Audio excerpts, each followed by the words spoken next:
أعوذ بالله من الشيطان الرجيم.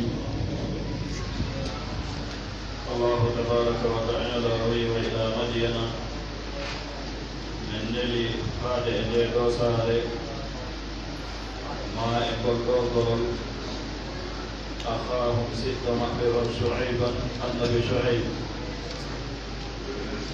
قال النبي شعيب معك يا قوم كون يجب اعبدوا الله وجدني الله أبرهم ما لكم ألناء من إله لبتيته غيره مهنا كم وكم قدون لبتيته مبوبا جواب ولا تنقصوا المكيال وتنقيدوا إتبتدك والميزان إبسددك إني تبتينك أراكم مريئهم بخير لمجد ستريئهم وذلك كنت تبدل مجد وإني تبتينك أخاف من رهولي عليكم أمور عذاب يوم لذ يندم محيط ربديك ما توغى لذ مولم وهبديك يا الله يقولون في النبي إبراهيم يا النبي لوط عليهم الصلاة ويوجد الدوكر في النباج يا النباج مكة وودي يبموت بأن الله بينهم أويكان فأنا تبدو موضوع من نري هائل دوسار يتين مدين no faandore kadi Madiana taa ko gorom ngol min neli haa e maɓɓe siɗɗo maɓɓe wiyeteeɗo Shuayb alayhi salatu wassalam tawi o ari yettingol meɗal ngal o wi kono yo yimɓe wootindini Allahu rewom Allah na o reweteeɗo ko tanamo kanko Allahu tabaraka wa taala kongol ngol annabaaɓe fecciɓe ɓe fof wonanno ngoni yimɓe muɗum ɓe ko ngol ɗo konngol woni udditaandu ma udditirɗum noddaandu dendanaagal nelaaɓe ɓe annabaaɓe ya qawmi ibudullaha ma lakum min ilahin gayru ɗo ko mana la ilaha illa llah nantugol e tawhid rentina e shirk tawi no wattoɗi e shirkangol maɓɓe Allah tabaraka wa taala yoga e bonnireeji yoga e bonnireeji no tawa e majji angal nunɗal ka huwonire ɗoytugol ka etugol e ɗoytugol ka peesugol tawi ɗum ɗon no tawa ko jaari e nder ɗaɓɓereeji maɓɓe ɗin ko yimɓe jaaroɓe ɗaɓɓere jaaroɓe julayagal wonɓe gollitirde ko etete e ko peesete ɗum waɗi o wattori ɗon haɗugol ɓe ɗum nde wonno neɗɗange julɗo wona tawhiidi tum woni ko o fawa tawhiid mo fawa deweɗen mo fawa ko wiyete kon sellingol huwodire ɗe emo fawa kadi moƴƴingol jikkuji ɗiɗo nayi neɗɗanke jumɗo gasata e ɓaawo ɗiɗo nayi sellugol tawhid ɗum woni tawa neɗɗanke on no gollitirde tawhidi hakkude makko e Allah tabaraka wa taala no googini gootoyagal Allah e kala ka tawata ɗon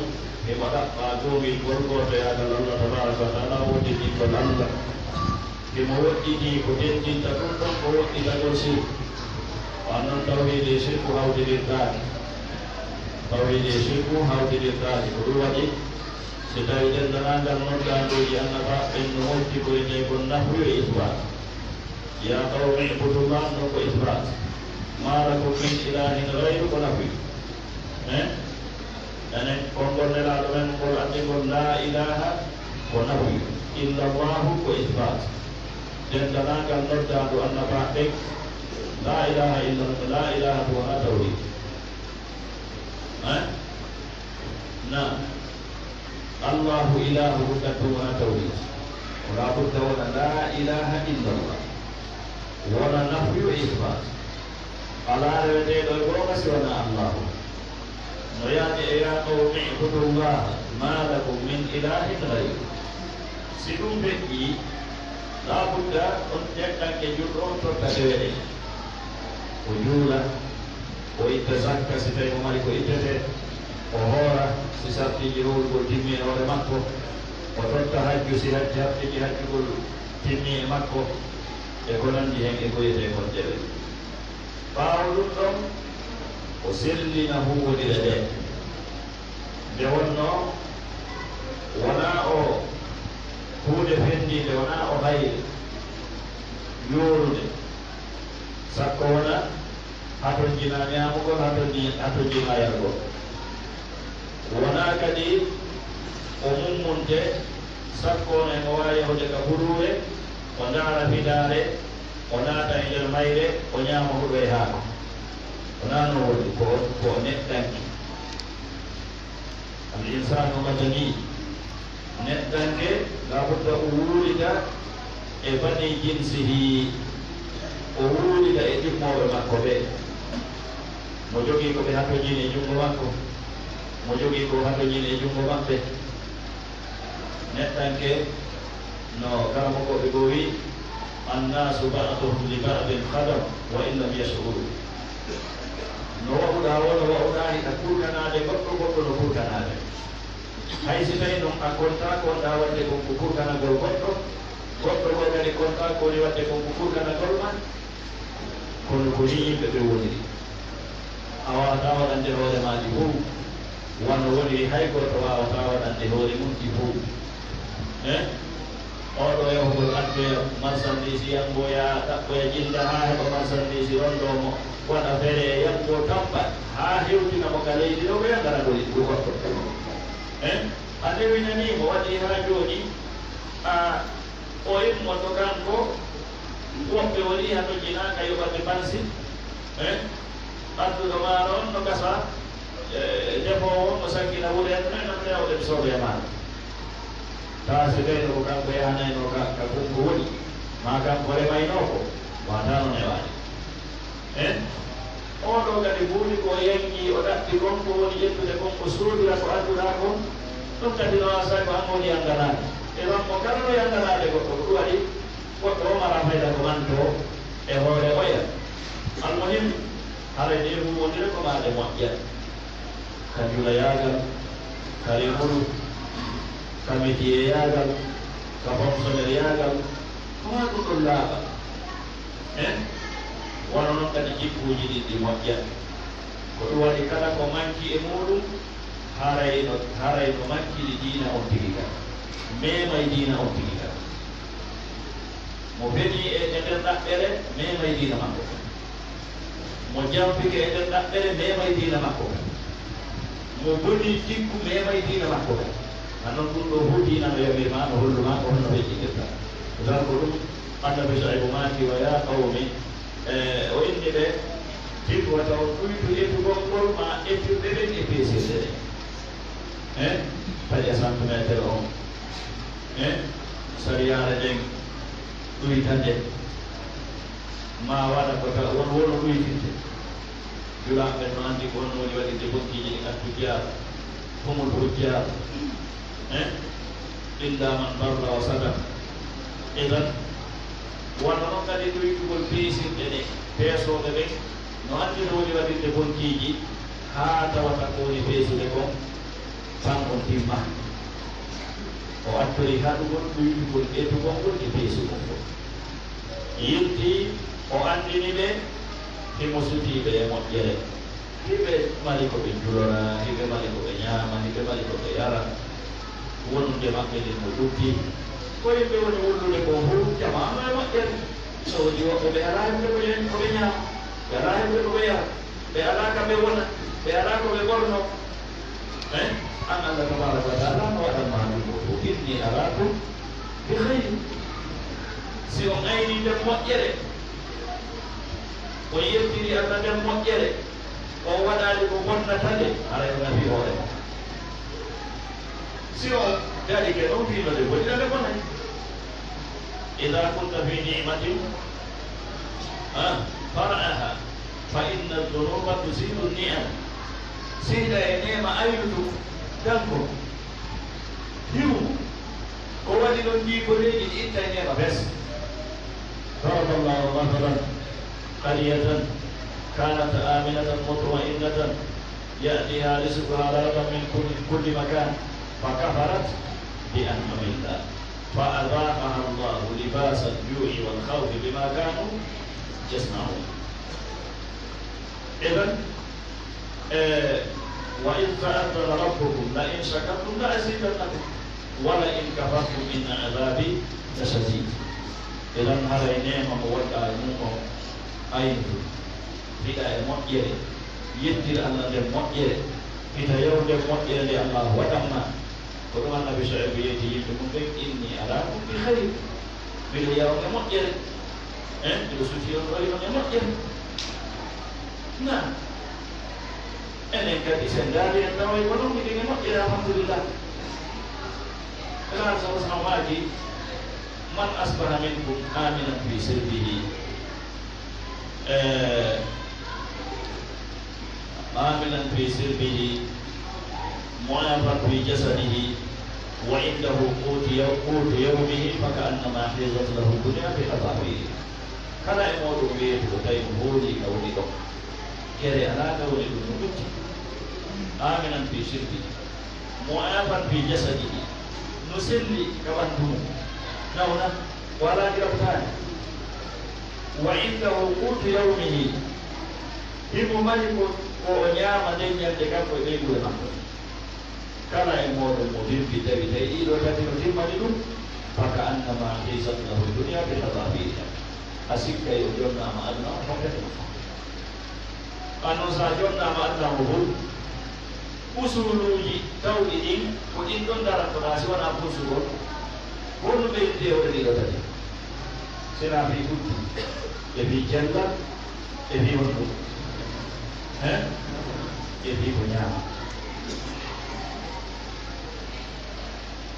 hukum ini itu ini kalau belum ada kekamalian tim ini kalau beliau di usul ini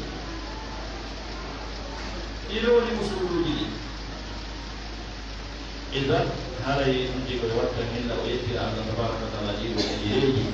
Arana tali ekota wata nutiki na Allah tabaraka wa ta'ala sabwa na sasa ni uki ana yomari ko ina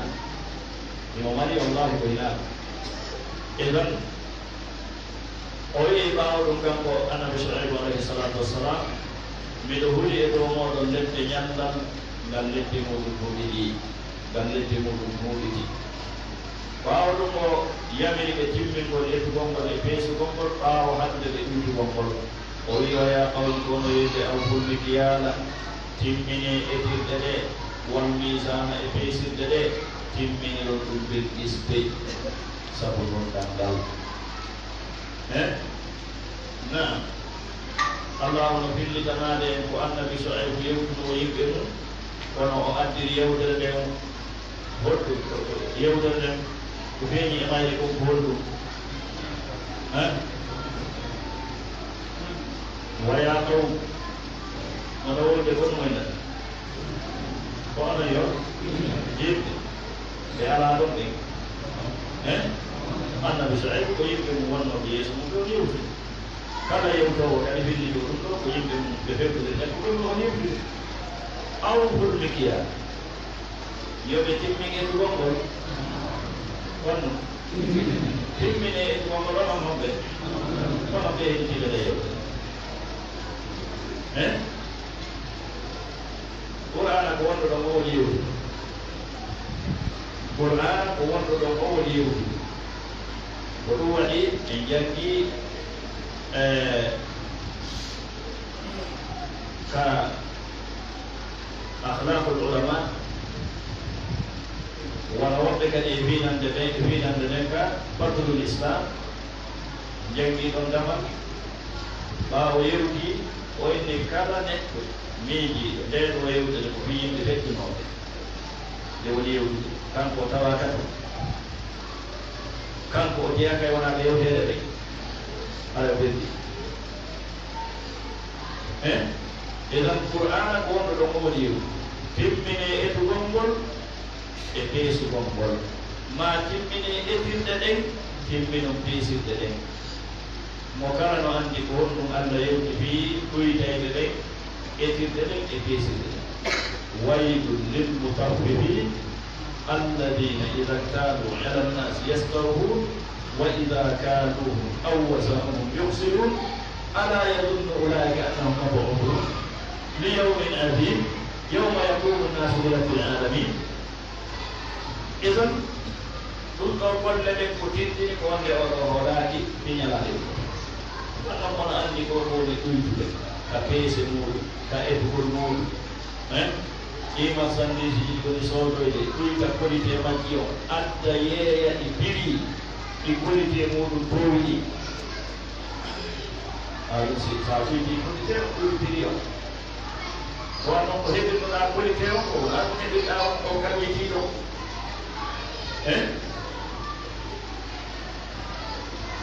piri o e fekkode e gona heede mum idan awful mikyala wal misana bil qist waɗiron ɗum kadi bil qist na hessa goɗɗo na kulol goɗɗo na kulol yo iɗi allahu ɗum na ɗum ɗo ma ɗumɗa bil qist tippude e ɗum ɗangal wan noon ko allahu azza wa jalla yaɓema ɗum ɗo ko tawaɗine tindi ɗum bunɗal e ɓurol allah wala tabhasu nnasa wota on ɗuyta yimɓe ɓen asiya'ahum coggeeri maɓɓe ɗi ɓe itta fi kilo timmuɗo jonnaɓe feccide kilo ɓe itta fi sariyare timmuɗe jonnaɓe feccere sabu ɗuytugol etugol ngol ma ɗuytugol ko etirte gon kono watɗum wala ta'taru wota on yahu fi arde e leydi nin tawa alhaalima musidina ko wonɓe gonɗuɗo bongira yettugol allah tabaraka wa taala bongira ɗumdegol allahu tabaraka wa taala wota on wattu moƴƴini e leydi ndin mo kala yo eto wona wonugol moƴƴinowo nam o wiɓe noon gasa goɗɗo mi joni somi waɗali ki gonɗi ɗo somi ɗuytali ɗo ɗaari hande saakuji maaro ko ɓuri hewde ko